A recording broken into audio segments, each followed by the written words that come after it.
I'm a psychiatrist, and today we want to try and see if there's a relationship between emotional eating and early childhood eating behaviors, particularly breastfeeding, or rather excessive breastfeeding. So imagine these situations with me. The infant is crying because they're feeling scared. The mother breastfeeds the infant, the crying stops. The infant is crying because they're feeling uncomfortable. Maybe it's a bit hot.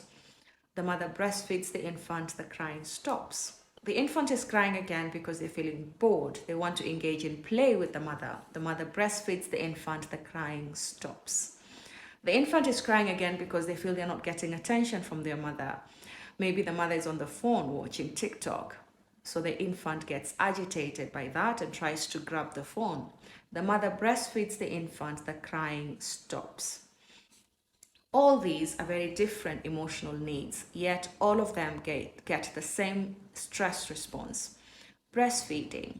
And the message that the mother is sending to the infant is all the different emotional experiences that you have can be sorted out, can be solved by breastfeeding.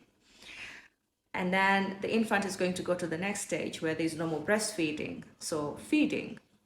As long as you're fed, your problems are sorted. As long as you're satiated, then you've solved the problems, or you're okay, you have dealt with it. And so when they go to the next stage and the next stage, and the message is still the same, it keeps getting repeated. It's the same response that the child gives to all the negative emotions they're experiencing. Unless the cycle is broken, these can be taken up to adulthood. It was taught to them. It was when they were forming the software of how to deal with emotions. And that is anything distressing, anything uncomfortable, anything anxious, anything embarrassing, anything stressful, just eat and it's going to feel better. The evidence around this is still circumstantial and weak.